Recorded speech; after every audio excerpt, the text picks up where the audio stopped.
할렐루야. 할렐루야. 네. 오늘도 제가 저녁에 통닭을 한 마리 제 배에 집어넣었습니다. 제가 순천 은평교회에 아마 거의 해마다 온 것 같아요. 그죠? 이맘때쯤 교사 헌신 예배 아니면 우리 또 청년들 헌신 예배, 아마 이렇게 저를 우리 목사님께서 참 많이 사랑해 주셔서 이렇게 와서 또 말씀 전하고 교제하고, 그래서 제가 저녁을 먹으면서 목사님한테 그런 말씀 드렸어요. 목사님, 어떻게 순천 은평교회 부목사로 올까요?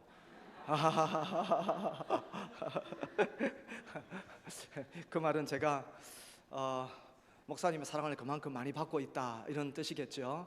그래서 저녁에 오늘도 제 아내도 해주지 않고 저희 장모도 심지어 해주지 않는 씨암탉을 잡아서 주셨습니다. 우리 부엌에서 수고하신 우리 집사님들, 권사님 감사드리고, 우리 순천 은평교회 우리 성도님들에게도 감사드립니다. 왜냐하면 그 닭이 결국 성도들의 헌금 아니겠습니까? 그래서 주님의 은총이 함께 하시기를 바랍니다. 좀 웃고 이래도 괜찮습니다. 설교할 때 웃고 이래도. 어저께 그저께 여수에 굉장히 비가 많이 왔어요. 비가 엄청나게 많이 왔습니다. 지나가면서 오고 그렇게 비가 많이 왔는데, 제가 저희 교회에 또 메시지를 준비하고 또 은평교회에서 함께 나눌 메시지를 준비하면서 제 마음에 그런 기도가 일어났었습니다.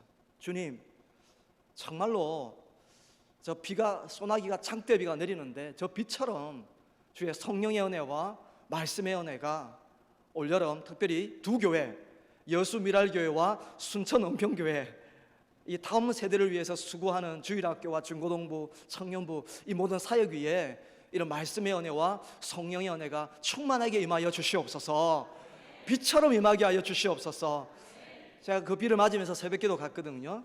새벽기도에 가서 우리 몇 안 되는 교인들과 함께 새벽기도회 하고 혼자 앉아서 기도하면서, 하나님, 비가 오게 해주십시오. 비가 내리게 해주십시오. 성령의 단비와 말씀의 강수 같은 비가 내리도록 주님 도와주십시오.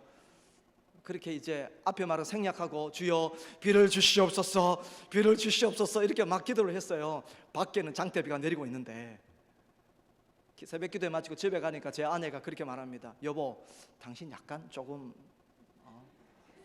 밖에 그렇게 비가 많이 오는데 무슨 비를 그렇게 내려달라고 기도합니까? 그래서 제가 한마디 했습니다. 남편의 마음은 아내도 알지 못하는 도다. 아마 그래서 닭을 안 잡아주는지 그런 은혜가 올여름에 우리의 섬김의 자리마다, 헌신하는 자리마다 충만하시기를 간절히 소원합니다. 여러분, 저는 고등학교 1학년 때 주일학교 교사로 섬겼습니다. 그때는 교사를 하지 않고요, 반사 뭐 이렇게 말을 썼습니다. 제가 보조 반사로 제가 17살 되던 해에, 지금으로부터 딱 30년 전이네요. 제 나이를 벌써 말씀드렸나요? 여름방학에 우리 어린 영혼들을 섬겼습니다. 그때는 껌 한 통만 있어도 아이들이 벌떼같이 구름대같이 모일 때였습니다. 그래서 아이들이 방학하는 날 맞춰서 이제 선생님들이 모이죠.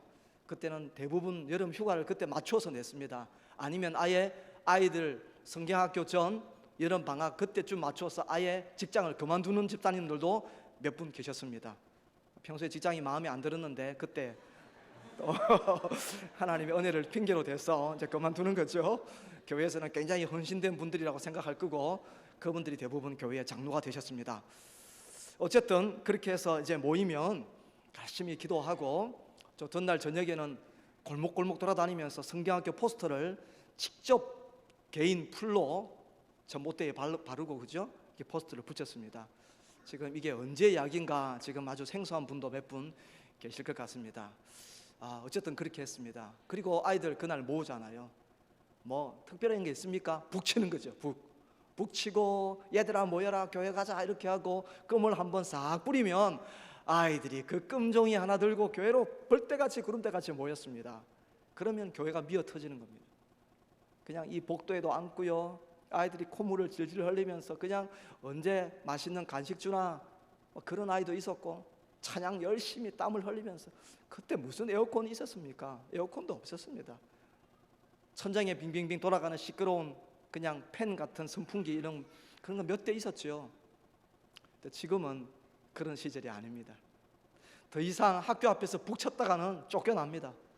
더 세게 쳤다가는 아마 경찰 와서 아마 그렇게 데려갈 겁니다. 경찰서로. 여러분, 시대가 달라졌습니다. 어떻게 보면 북치고 아이들을 모으고 아이들의 영혼들을 섬기고 성경학교 때, 여름 수련회 때 땀 흘리면서 영혼들을 위해서 눈물 뿌리면서 기도하고 멋져 보입니다. 찬란해 보입니다.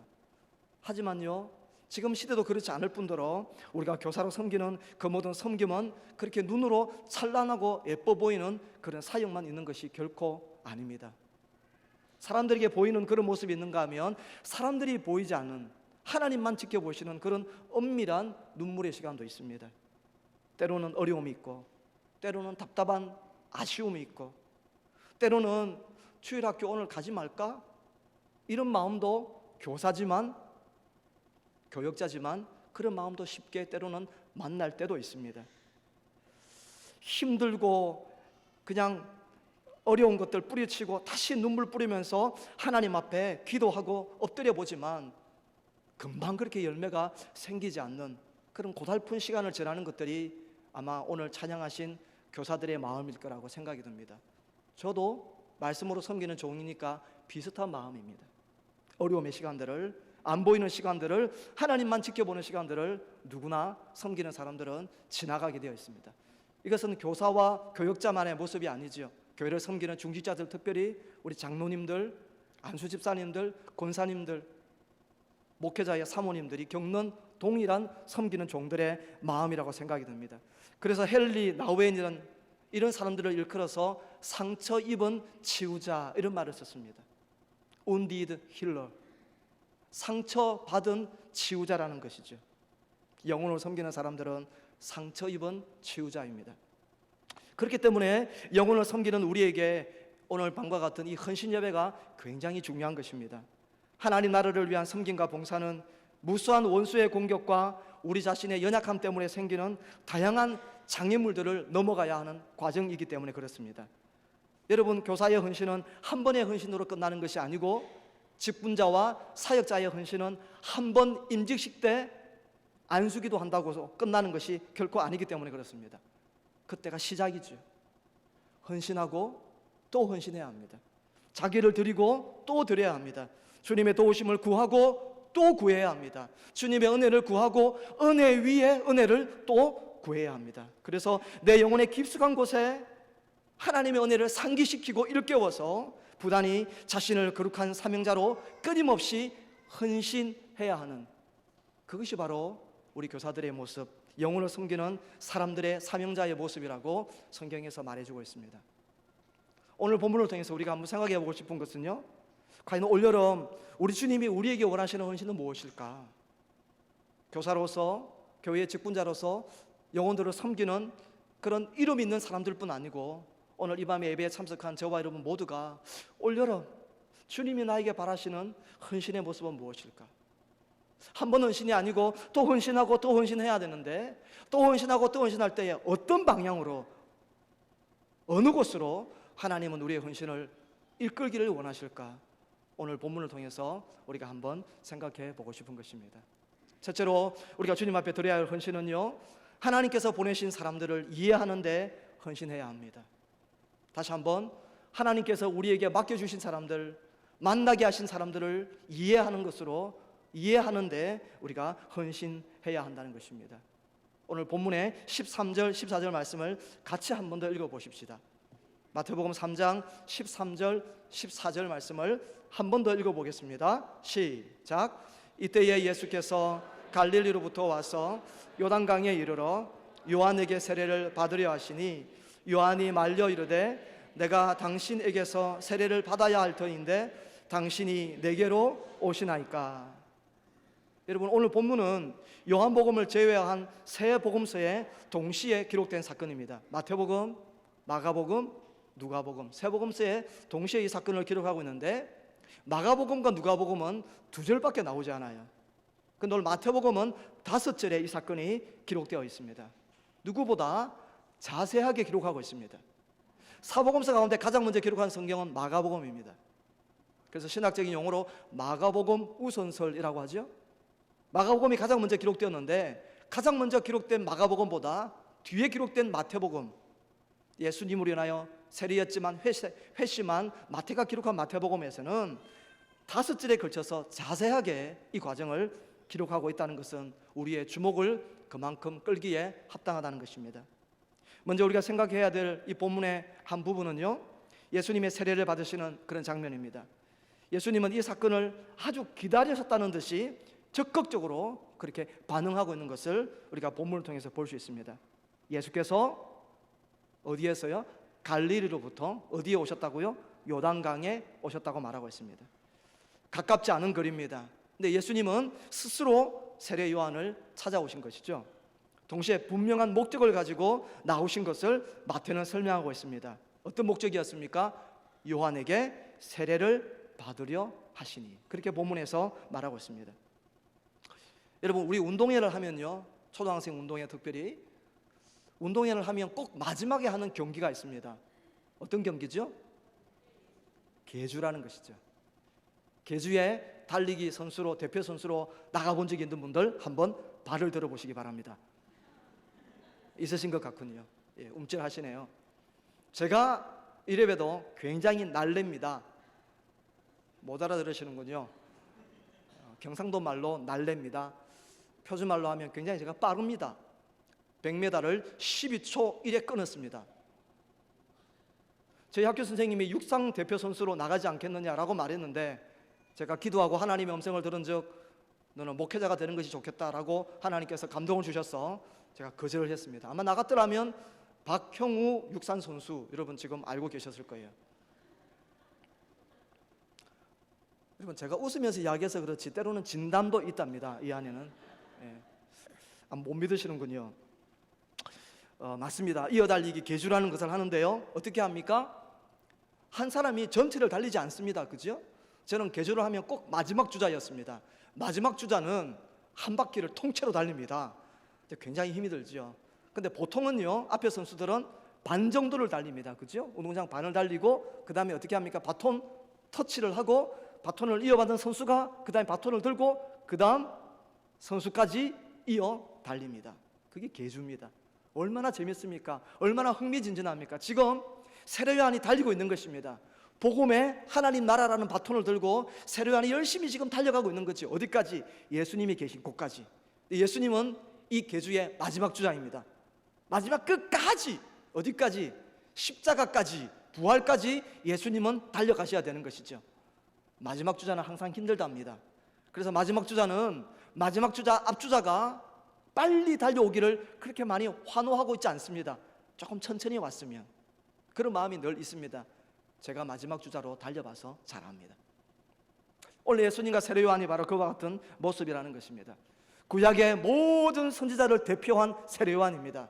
구약의 어느 사람보다 가장 뛰어난 이름을 얻었던, 여인이 낳은 자 중에 이와 같은 자가 없다고 말했던 세례 요한, 최고의 선지자였습니다. 다윗보다, 이사야보다, 예레미야보다, 에스겔보다 더 뛰어났던 예수님 바로 앞에 선지자 요한. 그 요한이 하나님 나라라는 바톤을 들고 지금 예수님에게 달려옵니다. 그리고 예수님이 그 바톤을 이어받는 장면입니다. 그런데요, 세례 요한이 하나님 나라라는 그 바톤을 예수님에게 이어주면서 멈칫하는 장면이 14절에 나와 있습니다. 오늘 본문 14절 말씀을 보시죠. 요한이 뭐라고 말합니까? 말려 이르되. 무슨 뜻이죠? 요한이 예수님에게 바톤을 쉽게 넘겨주지 못했다는 것입니다. 움찔했다는 것입니다. 왜 그렇습니까? 세례 요한이 열심히 자기에게 맡겨진 사명을 감당했거든요. 열심히 달려와서 다음 사람에게 바톤을 넘겨주려고 보니까 사람이 아닌 거예요. 사람이 아니모니다. 그분은 하나님이십니다. 바로 앞에 계신 분을 보니까 이분은요, 선지자가 아니거든요. 선지자보다 위대하신 분이시거든요. 훨씬 뛰어난 분이시거든요. 예수 그리스도이거든요. 하나님이시고 메시아이시고 모든 죄인을 위해 죽기에 합당하신 어린 양이시거든요. 그분이 눈앞에 서 있는 것입니다. 열심히 달려온다고 잘 못 보았을까요? 세례 요한이 땀을 흘리면서 온몸에 힘을 다해서 달려왔습니다. 바톤을 넘기려고 보니까 그 앞에 예수님이 서 계신 거예요. 그러니까 깜짝 놀란 겁니다. 예수님이 왜 이곳에 오셨습니까? 예수님이 왜 요단강에 내가 주는 회개의 세례를 받으시기 위해서 여기에 서 계십니까? 예수님, 내가 예수님에게 세례를 받아야 되지 않습니까? 예수님은 하나님이시요 완전한 사람이신데, 당신은 이 땅에 오신 유일한 어린 양이시고 메시아신데, 내가 어떻게 이 복음의 마라톤을 예수님에게 이어줄 수 있겠습니까? 이건 사람들이 할 일이지 하나님이 하실 일이 아닙니다. 예수님을 말려서 말합니다. 그러면서 세례 요한이 예수님에게 뭐라고 말합니까? 내가 당신에게서 세례를 받아야 할 것입니다. 그런데 어떻게 해서 당신이 내가 주는 이 회개의 세례를 받기 위해서 요단강에 나오셨습니까? 내가 세례를 받아야 합니다. 왜 그렇습니까? 예수님은 완전한 하나님이시기 때문에 그렇습니다. 예수님은 창조의 주님이시기 때문에 그렇습니다. 모든 세상의 유일한 통치자가 우리의 예수님인 줄로 우리도 믿습니다. 예수님은 우리의 구원의 주님이십니다. 예수님은 회개가 필요 없으신 무엄하신 하나님이십니다. 그런데 이 예수님이 요한에게 세례를 받으시면서 이제 앞으로 예수님 자신이 섬기고 섬겨서 그들의 죄를 위해서 십자가까지 져야 하는 그 죄인들과 동일시하는 장면을 연출하고 있기 때문에 그렇다는 것입니다. 결코 예수님은 죄인인 인간들과 동일시 되실 수 없는 분입니다. 예수님의 아버지는 전능하신 성부 하나님이시요, 예수님과 함께 사역을 하시는 분은 창조의 영이 되시는 성령님이십니다. 성령님과 함께, 성부 하나님과 함께 온 세상을 창조하시고 온 우주와 창조의 세계와 하늘과 땅의 모든 것들을 통치하시는 분이 우리 예수님이시요, 지금 세례 요한 앞에 서 계신 바로 그분입니다. 그런데 오늘 이 공적인 생애를 예수님이 시작하시면서 예수님은 당신이 섬길 사람들이 받아야 할, 죄인이 받아야 할 회개의 세례를 같이 받으시면서 자신을 그 죄인된 사람들과 같은 자리에 두시는 헌신을 하고 있다는 것입니다. 이것이 오늘 우리가 이 밤에 드려야 할 저와 여러분의 첫 번째 헌신이어야 한다는 겁니다. 우리가 섬길 사람들과 동일시하는 것입니다.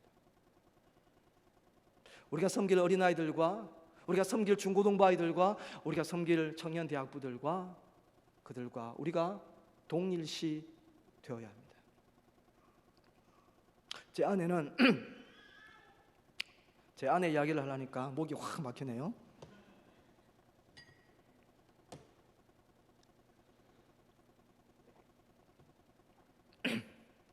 제 아내는 서울 사람입니다.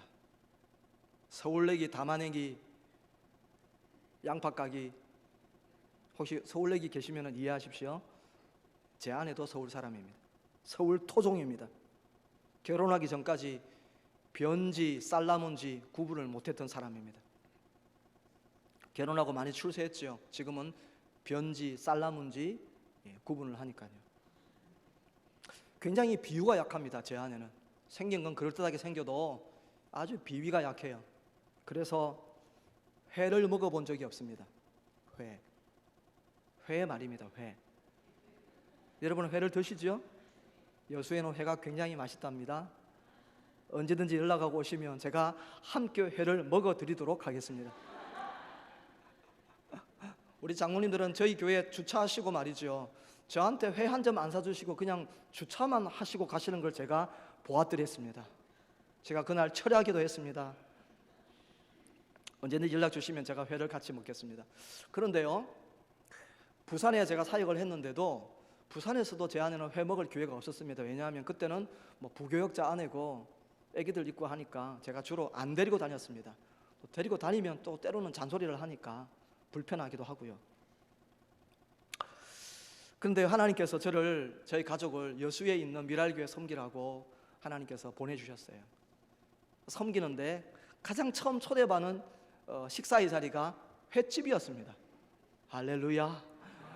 저는 그동안 기다렸던 회를 마음껏 먹겠다는 포부를 가지고 점심부터 굶고 그 저녁 시간에 횟집에 가서 맛있게 회를 먹으면서 집사님들과 교제하면서 그렇게 식사를 하고 있었습니다. 저는 닭도 잘 먹지만 회도 잘 먹고요, 회도 잘 먹지만 게도 잘 먹습니다. 짖는 개도 잘 먹고요, 바다의 개도 잘 먹습니다. 맛있게 먹고 있는데 제가 제 아내 눈치를 이렇게 봤습니다. 이거 참 어떻게 하나, 못 먹는 사람인데. 그 회가 생선살이 입안에 들어가면은 얼마나 그 쫄깃쫄깃하고 기분이 좋습니까? 그죠? 저희들은 그런데 제 아내는 그게 들어가면 흐물흐물한 것이 막 기분이 이상하대요. 혀가 입안에 한 개 더 있는 것 같고 막 이런 느낌이 든다는 거예요. 비위가 약한 거죠. 먹는 거예요. 많이 먹는 겁니다. 막 먹는데 보니까 장을 갖다가 막 듬뿍 발라가지고, 저희들은 회 먹을 때 장에 잘 안 찍어 먹습니다. 그리고 이렇게 간장에다가 살짝 해서 이렇게 먹습니다. 회를 제대로 먹을 줄 아는 것이죠. 순천에서는 초장에다가 그냥 떡칠을 해서 먹나요? 그렇게 먹으면 회 맛을 알 수가 없습니다.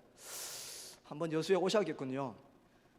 그런데 열심히 먹는데 그리고 이제 집에 갔습니다. 이제 잘 먹었다 하고 집에 가고요. 제가 밤에 잠을 자는데 좀 뭐가 좀 옆에서 좀 느낌이 이상해서 뒤척뒤척하면서 잠을 제가 좀 이렇게 하고 있었는데, 아마 아내가 몇 번 일어났다가 누웠다가 했던 것 같아요. 새벽기도 갈 시간이 거의 다 되어서 한 새벽 한 4시쯤 되었을까요? 화장실에 불이 켜져 있는 겁니다. 드디어 도둑이 왔나? 깜짝 놀라서 제가 눈을 떠서 보니까요, 제 아내가 화장실에서 하고 있는 거예요. 여러분, 이겁니다. 내가 섬길 사람들, 그 사람들과 같아지는 것입니다. 요즘도 제 아내는 회를 열심히 먹습니다. 그리고 새벽기도 가기 전에 이것이 동일시입니다. 이 사람들을 이해하기 위해서, 내게 맡겨진 사람들을 이해하기 위해서 자신을 낮추는 것입니다.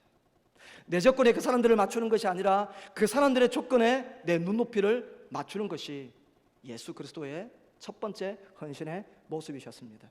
그래서 바울이 말하기를, 내가 모든 사람에게서 자유로우나 스스로 모든 사람에게 종이 된 것은 더 많은 사람들을 얻고자 함이라.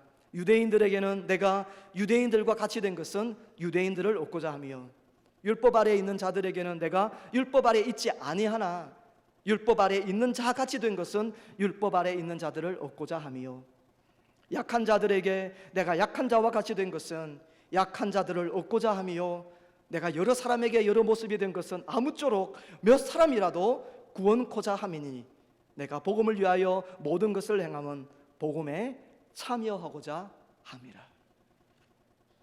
바울도 그가 섬길 영혼들과 동일시하고자 하는 마음이 있었습니다. 우리가 섬길 바로 그 한 영혼, 그 작은 어린아이, 청소년, 청년, 그 한 사람의 자리에 나를 낮추어 두는 것이 섬기는 우리에게 먼저 있어야 할 중요한 헌신입니다. 어깨 높이를 낮추셔야 됩니다. 눈높이를 낮추셔야 됩니다. 그래서 바울이 빌립보 교인들을 향하여 이렇게 말합니다. 너희 안에 이 마음을 품으라. 곧 그리스도 예수의 마음이니 그는 근본 하나님이시나 하나님과 동등됨을 취할 것으로 여기지 아니하시고, 자기를 비워 종의 형체를 가지시고 더 낮아지셔서 십자가에 죽기까지 낮아지셨다고 말하고 있습니다. 그래서 오늘 예수님이 거절하는 세례요한의 거절을 막으시면서 오히려 세례요한에게 받지 않으셔도 될 회개의 세례를 요단강에서 받고 계신 것을 우리에게 보여주는 것입니다.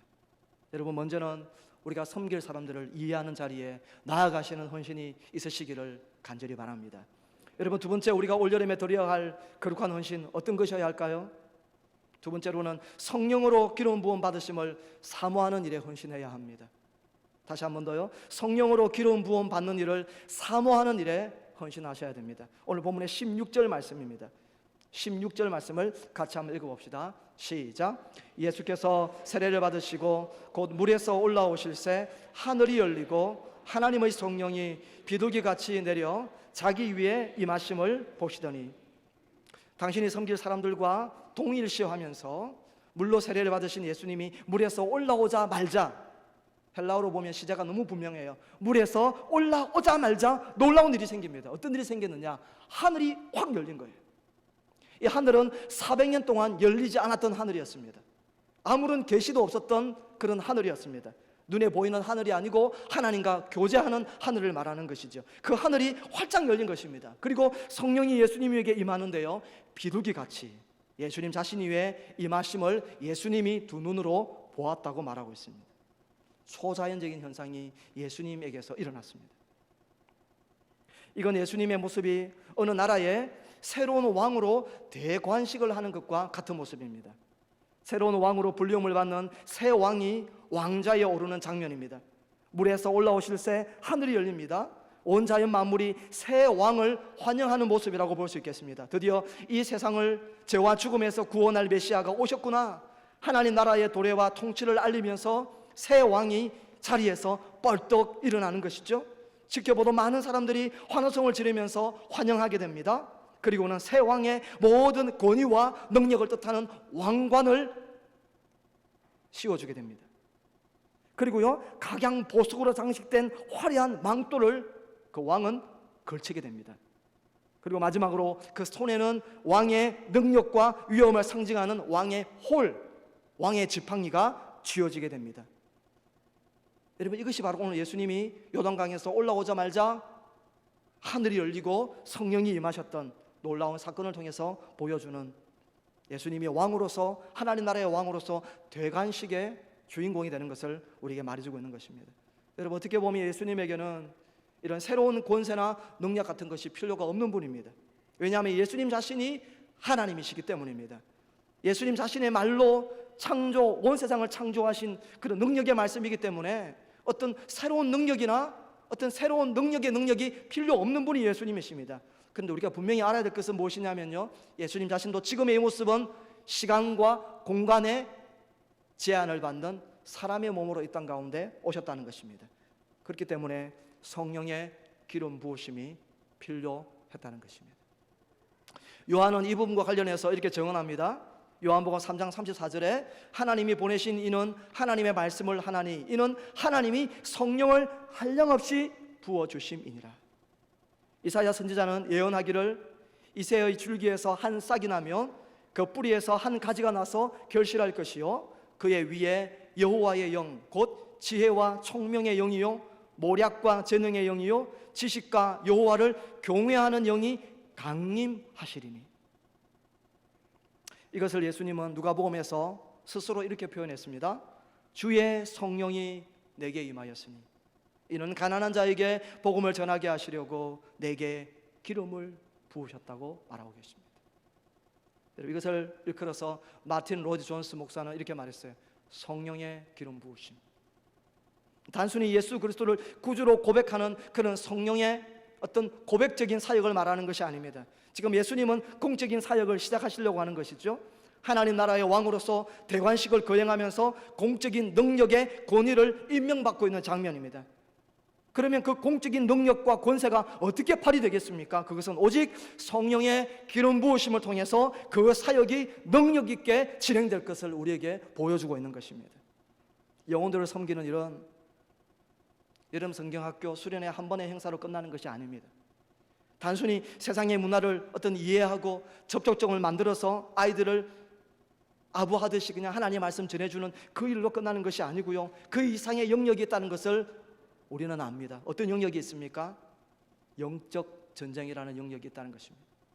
하나님 나라를 위해서 영혼들을 조금이라도 뺏기지 않으려고 하는 악한 영의 권세와의 싸움이 치열한 그 자리가 바로 여름 성경학교의 자리고, 치열한 그 자리가 수련회의 자리며, 치열한 매주의 시간들이 우리가 섬기는 영혼들과 사투를 벌이는 바로 그 시간이라는 것을 우리가 알고 있습니다. 그렇기 때문에 우리에게 성령의 도우심이 없이는 이 영적인 전쟁에서 결코 승리를 보장받을 수 없다는 것을 믿으시기를 바랍니다. 그렇기 때문에 성령의 기름 부으심을 받으신 이 예수님처럼 이미 십자가에서 이길 싸움임에도 불구하고, 하나님이심에도 불구하고 예수님에게조차도 성령의 기름 부으심이 필요하여서 하늘이 열리고 비둘기같이 성령이 임하여 그의 머리부터 발끝까지 성령으로 기름 부어 주셨다면 어떻게 우리에게 이 성령의 기름 부으심을 사모하는 마음이 없이 영혼들을 섬길 수 있겠습니까? 성령의 기름 부으심을 사모하는 은혜가 저와 여러분에게 임하시기를 간절히 원합니다. 성령님, 내 힘으로는 이 영혼들을 섬길 수 없고 변화시킬 수 없습니다. 하나님의 일은 하나님의 방법을 아는데 예수 그리스도께서 행하신 하나님의 방법과 하나님의 일은 알고 보니까 성령의 능력으로 행하시는 것이었습니다. 주님, 내게 성령의 기름 부으심이 필요합니다. 한 번 체험한다고요? 아니요. 한 번 방언 터진다고요? 아닙니다, 여러분. 그 정도로 되지 않습니다. 성령에 완전히 사로잡혀서 그 영혼을 하나님이 보시는 눈으로 보며 하나님이 보시는 능력의 마음으로, 애달픈 마음으로 보면서 섬기기까지, 아니 계속하여 그렇게 섬기고 열매를 맺기까지 우리에게는 성령님의 도우심이 필요한 줄로 믿습니다. 아니, 성령의 도우심이 필요한 것이 아니라 우리가 완전히 성령께 붙들려서 그분의 도구로 완전히 우리의 인생을 불태워 드릴 때까지 우리의 제목은 끊임없이 주여 성령으로 기름 부어 주시옵소서. 어떻게 성령의 기름 부으심이 없이 목회자의 사역을 할 수 있겠습니까?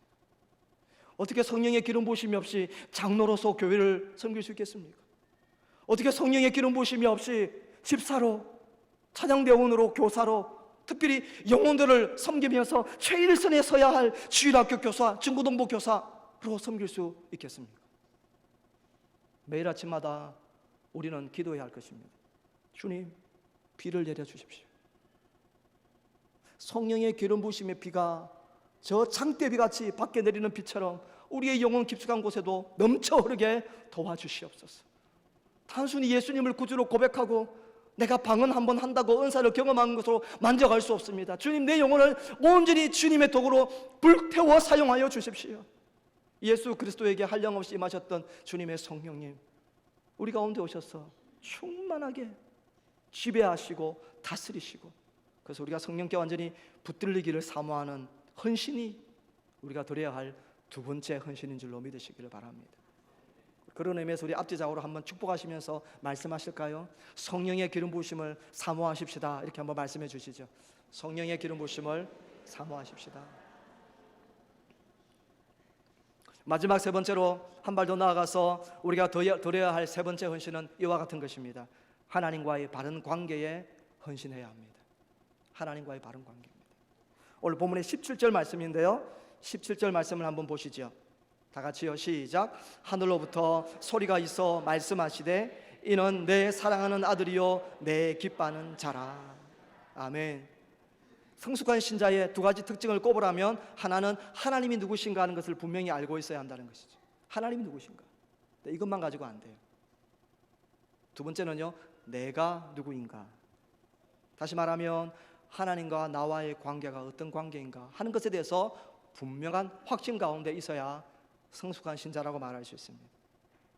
사단은 우리의 생각과 지식과 경험을 통해서 이 두 부분, 하나님이 누구신가, 내가 누구인가 하는 것을 넘어뜨리기 위해서 사단은 수시로 우리에게 유혹하고 공격합니다.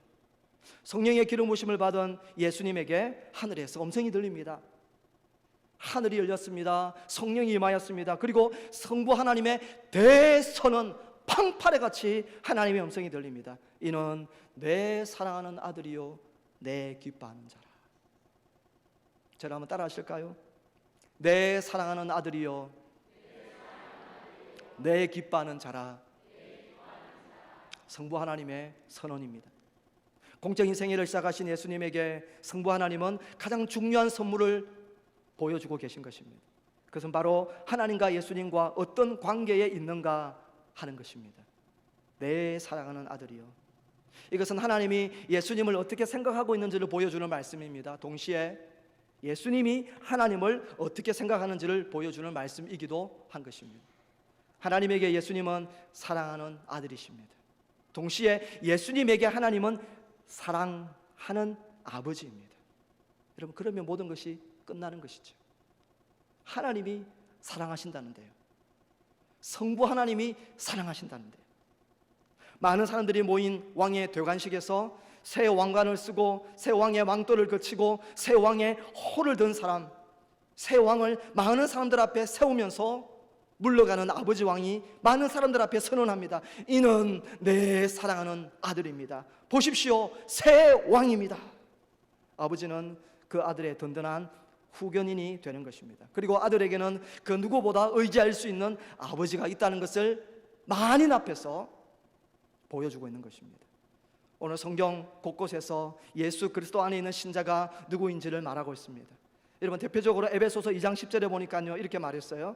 우리는 그가 만드신 바라 그리스도 예수 안에서 선한 일을 위하여 지으심을 받은 자니 이 일은 하나님이 전에 예비하사 우리로 그 가운데서 행하게 하려 하심이라. 우리를 하나님이 만드신 존재요, 하나님이 책임지시는 존재라고 말씀하고 있습니다. 3장 6절에서는 이는 이방인들이 복음으로 말미암아 그리스도 예수 안에서 함께 상속자가 되고 함께 지체가 되고 함께 약속에 참여하는 자가 됨이라 말했어요.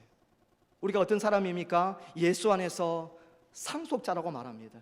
예수 안에서 그분과 또 다른 지체들과 함께 지체가 되었다고 말합니다. 그리고 함께 약속에 참여하는 자가 되었다고 말하고 있습니다. 여러분, 건강한 사역은 하나님과의 건강한 관계 안에서 나오는 것임을 믿으시기를 바랍니다. 우리 하나님은 예수님의 사역이 어떤 과정을 지나게 될지 잘 알고 계셨습니다. 예수님과 함께하는 사람들이 있는가 하면 예수님을 반대하며 돌을 들 사람도 있다는 것을 성부 하나님은 알고 계셨습니다. 자신의 욕심 때문에 은 30에 예수님을 팔아버리고 십자가에 달리신 가장 고통스럽고 사람들의 도움이 필요할 시간에 배신하고 도망가는 친구도 있을 것을 성부 하나님은 다 알고 계셨습니다. 결국은 자신을 환영하는 사람들이 한순간에 십자가의 형틀로 예수님을 내몰 것을 성부 하나님 알고 계셨습니다. 이것이 하나님을 위해 하늘의 영광을 버린 예수님의 헌신에 대한 이 땅의 응답이라는 것을 성부 하나님은 알고 계셨습니다. 그 모든 거절감, 소외감, 거친 소리, 고통스러운 과정을 넉넉하게 이길 수 있었던 것은 예수님과 하나님과의 절대 관계에서 나오는 능력이었습니다. 여러분, 우리 교사들의 헌신도 마찬가지입니다. 오늘 예배 마치고요, 저와 함께 간식을 먹겠지요? 간식 안 주시나요?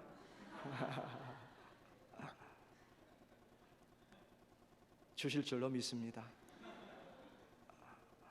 교제하고 기쁜 마음으로 돌아갈 것입니다. 아마 여러분 마음속에 표정을 보니까 하나님께서 말씀해 주시는 은혜가 있는 것 같습니다. 그것을 생각하면서 집으로 돌아갈 것입니다. 그런데요, 시간이 지나면 헌신 예배에 들뜬 마음은 사라지게 되어 있습니다. 강사가 주는 말씀도 때로는 그때뿐일 때가 많습니다. 물론 하나님의 말씀은 기억날 것입니다만 강사는 사라지게 될 것입니다. 때로는 그 들뜬 마음이 사라진 자리에 영혼을 섬겨야 된다는 그런 부담스러운 마음이 찾아올 줄도 모르겠습니다. 그렇게 아이들에게, 내가 섬기는 영혼들에게 하나님의 말씀을 묵상하고 기도하는 것이 중요하다고 그렇게 말했건만 여전히 스마트폰 들고 PC 게임을 놓치지 못하는 그런 나의 수제자를 지켜봐야 되는 그런 시간도 맞이하게 될지 모릅니다. 예배에 안 나와서 혹시 이놈이 어디 갔나 하고 걱정스러워 교회 주변을 둘러보니까 PC방 15군데를 뒤져보니까 PC방 한 군데에 한 놈씩 다 앉아있더라. 저희 교회 얼마나 마음이 무너져 내리는지 모릅니다. 때로는 집사님 아들이라고, 때로는 교회 장로님 딸이라고 특별히 기도하고 신경 쓰는데 지나가면서 한 말씀 하십니다. 요즘 교사들은 뭐 하는가? 이 교회는 물론 그렇지 않으시겠지요. 무언의 압박이 내 마음을 후벼팔 때가 있습니다. 내가 열심히 영혼들을 섬기려고, 내가 잘 섬기려고 애를 쓰고 수고하고 기도하고 땀 흘리고 몸부림침에도 불구하고 주일학교 아이들은, 중고등부 아이들은, 우리가 섬기는 영혼들은 전혀 반응이 없고 냉담할 때가 있고요, 점점 더 빈자리가 크게 느껴질 때가 있을 것입니다. 그래서 우리는 생각합니다. 나의 귀한 헌신이 너무 헛된 것이 아닌가? 차라리 내 미래를 위해서 준비하는 것이 좋지 않은가? 내가 내 미래를 위해서 투자하는 것이 더 좋은 것이 아닌가? 나는 아직 섬길 때가 멀었나 보다. 섬김을 그만두고 나는 미래를 위해서 내 인생을 투자해야겠다. 그런 본전 생각이 날지도 모르겠습니다. 열심히 섬겼는데 돌아오는 것은 후회고 마음에 찾아오는 것은 실망스러운 마음이고 또 기도해도 응답은 없는 것 같고, 정말 내가 이 영혼을 섬기기에 합당한 선생님인가? 내가 이렇게 앞으로 섬겨야 될 것인가? 내가 정말 교사 맞나?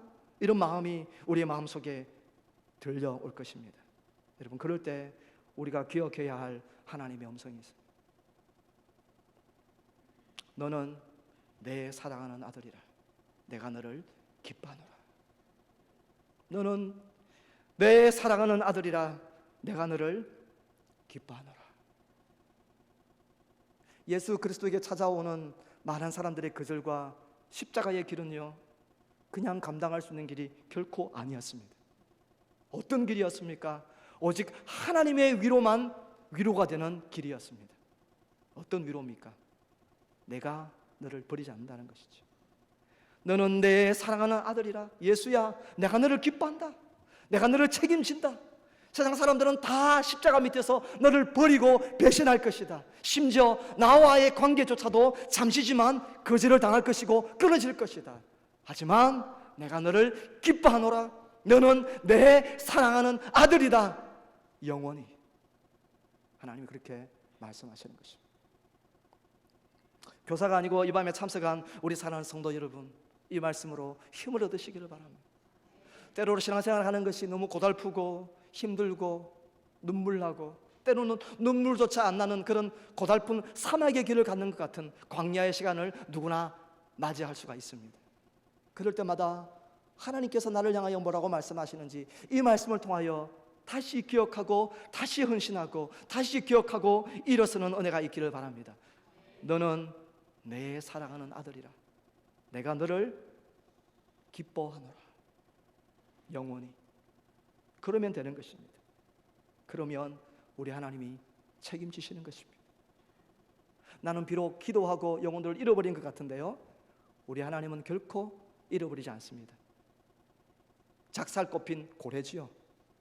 기도로 작살을 꽂아 놓으면 아무리 멀리 도망가도 결국은 지치면 두 손 들고 선생님, 내가 잘못했어요.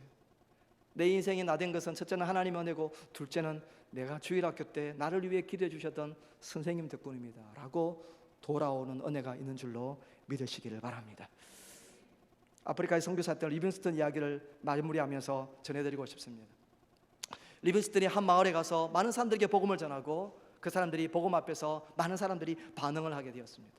그때 리빙스턴이 하나님께 헌신하고 예배를 제물을 드려야 되지 않겠습니까? 헌금을 드려야 되지 않겠습니까? 라고 사람들에게 말했습니다. 그러니까 그 마을 사람들이, 아프리카 사람들이 너무너무 좋았어요. 그러면 하나님께 뭘 드리면 되겠습니까? 자기가 집에서 생각하고 가져왔습니다. 양을 한 마리 끌고 왔습니다. 리빙스턴이 고기를 절레절레 저으면서 No, 그걸로는 안 됩니다. 이 사람들이 집으로 돌아갔습니다. 예수님이 나를 위해 십자가에 죽으시고 부활하신 주님이 되셨다고 하는데 나의 모든 죄를 용서해 주시는 분이 내가 뭘 하나님께 드리면 좋을까? 양은 안 되구나. 그러면 소를 끌고 가자. 소를 끌고 왔습니다. 이거를 드리면 되겠습니까? 소가 이 리빙스턴이 살고 있는 집의 마당에서 똥을 싸고 있습니다. 곧 죽을 줄 알고. 그러니까요, 리빙스턴이 또 고개를 절레절레 흔듭니다. No, 뭘 드리면 좋을까? 내게 아내가 5명이 있구나. 이 아내를 갖다 바치자. 그리고 아내를 다 손으로 묶어가지고 끌고 왔습니다. 리빙스턴에게 데리고 와서 제 아내를 드릴까요? 하나님 앞에. 리빙스턴이 말합니다. 아니요. 이 사람이 화가 났습니다. 아니, 양도 말도 하고 소도 말도 하고 내가 아끼는 아내들도 마다하고 뭘 하나님께서는 원하신단 말입니까? 하나님께서는 뭘 원하신단 말입니까? 그때 리빙스턴이 빙그레 웃으면서 장난스러운 표정으로 한마디 말했다는 것이죠. God wants you. 하나님은 당신 자신을 원하십니다. 하나님은 우리 자신을 원하십니다. 기도하겠습니다.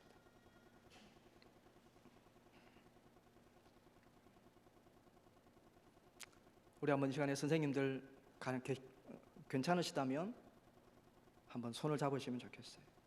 우리 성도님들도 옆에 분들과 손잡기 괜찮으다면 안 잡으셔도 괜찮고요. 가능하시다면 한번 손을 잡고 서로를 위해서, 자신을 위해서 한번 기도하십시다. 헌신은 한 번 하는 것 아니고요, 헌신하고 헌신하는 거예요. 섬기는 사람들을 이해하는 데 헌신할 수 있도록 성령의 기름 부으며 임하셔서 온전한 헌신이 일어나게 도와주시고 하나님과의 바른 관계 속에서 너는 내 사랑하는 아들이라 내가 너를 기뻐하노라 하나님과의 바른 관계 안에서 헌신할 수 있도록 주님 올여름 축복하시옵소서. 아니, 우리의 생애 내내 아름다운 헌신이 계속 드려질 수 있도록 주님 도와주시옵소서. 한번 이 시간에 기도하시지 않겠습니까? 서로를 위해서 올여름에 우리의 섬길 이 행사들을 위해서도 기도하고요, 하나님 우리의 헌신을 붙잡아 주시고, 우리 성도님들은 우리 선생님들을 위해 특별히 기도해 주시고, 교회를 섬기는 종들을 위해서 우리 목회자들과 우리 장로님, 집사님들을 위해서도 기도해 주시고, 같이 한번 이 시간에 합심하여서 말씀 붙들고 한번 간절한 마음으로 기도하겠습니다. 하나님 아버지여 감사합니다. 아버지 하나님, 주님 우리의 헌신을 원하시고, 하나님 아버지 주께서 우리의 헌신을 원하시며, 우리가 섬기는 사람들을 더 깊이 이해하며 동료시하는 것을 원하시며, 하나님께서 성령의 기름 부으심으로 우리의 마음을 채워 하나님 앞에 다시 한번